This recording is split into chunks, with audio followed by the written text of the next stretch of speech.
Aritra Tutorials is the best coaching in Jaipur, I would say, for 9th as well as for 10th class students. मैं ये बायस होकर नहीं कह रही हूँ, this is my personal experience.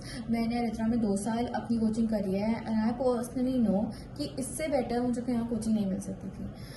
ये मेरी पहली कोचिंग थी. मैं पहले दिन जब डेमो देने गई थी, माई मॉम वाज लाइक कि अभी तो बहुत सारी कोचिंग्स है, you just have to try out, जो बेस्ट लगे तो वो उसमें चल जाना.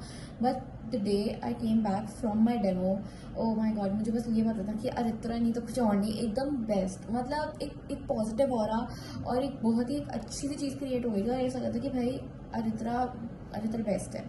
उसके बाद जब मेरी अरित्रा की कोचिंग चालू हुई, सब एकदम सिस्टमैटिक वे में था, कुछ भी डिले नहीं होता था. मतलब जिस डेट पे जो चीज़ है वो होती ही होती थी. एक सिस्टम मेंटेन होकर रहता था. तो ऐसा भी नहीं कि मेरा टाइम वेस्ट हो रहा है, ऐसा भी नहीं कि उनका टाइम वेस्ट हो रहा है.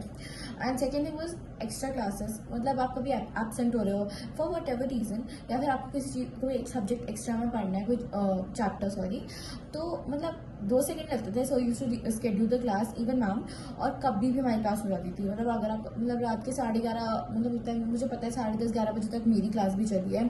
कितने डाउट्स हैं सब क्लियर जब तक क्लियर नहीं होते थे, जब तक हम घर नहीं जाते थे. ये मेरे को पता है. और मतलब ये बेस्ट चीज़ थी कि मतलब सर और मैम खुद को और खुद की लाइफ को छोड़ के पहले हम पे फोकस करते थे कि नहीं, इनके डाउट्स क्लियर हो जाए, इनको सब समझ आ जाए.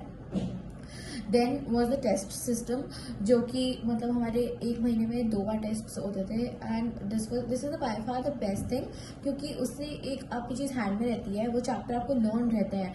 क्योंकि वैसे लीनियंट हो जाते हैं, जैसे चैप्टर पढ़ाया आपने रिवाइज किया, बट फिर आप लीनियंट हो गए बिकॉज आपने बाद में रिवाइज नहीं किया. But because of the test हम उस चैप्टर को एकदम हैंड में रखते थे. चाहे दूसरा चैप्टर भी चालू हो गया, बट एक जो पुराना चैप्टर चल रहा है वो एक हैंड में रहता था, उसका टेस्ट होता था एंड मतलब वो एकदम फिट हो जाता था दिमाग में उसके बाद. सो 4th चीज़ थी कि batches, the way batches were made.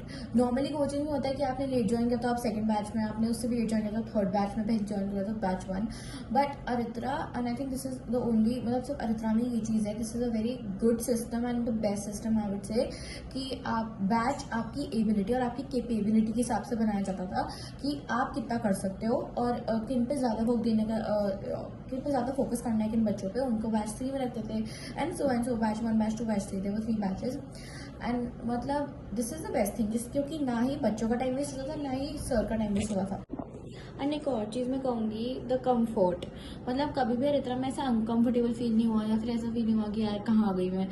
मतलब हमेशा मुझे अरित्रा जाने की तरह रहता था कि भाई मेरी कोचिंग, मैं पहले कोचिंग जाती थी, चाहे पार्टीज हो रही है चाहे कुछ भी है, मैं कहती थी मम्मा को, नहीं मम्मी मैं पहले कोचिंग जाके आऊँगी. मतलब अरित्रा में तो जाने का मन करता था अंदर से कि नहीं भाई जाना है अरित्रा.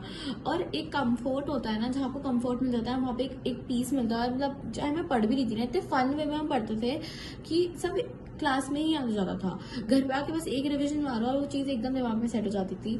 तो अरित्रा में सब एकदम अच्छा गया, 0 रिग्रेट, जैसे मैंने पहले कहा था. मैं ऐसी कोई भी चीज़ नहीं है जो मैं बोलूँगी कि भाई ये चीज़ अच्छी हो जानी की थी. सब चीज़ एकदम टू द पॉइंट और मतलब ऑन द पॉइंट थी. और सौरभ मैम इतने अच्छे हैं, मतलब वो इतना मोटिवेट करते थे और मतलब एकदम फ्रेंडली और एकदम बहुत अच्छे थे. मतलब आप काफ़ी ओपन रह सकते हो उनके साथ, और मतलब सब बेस्ट था. तो yes, best coaching ever I would say again. And मेरा मतलब मैं बहुत थैंकफुल हूँ, मैं बहुत ग्रेटफुल हूँ अरित्रा कि मैंने अरित्रा ज्वाइन किया और मुझे ऋतु मैम और अपूर्व सर मिले. उनसे बेटर मेरे ओपिनियन में तो कोई भी नहीं है. सो या थैंक यू.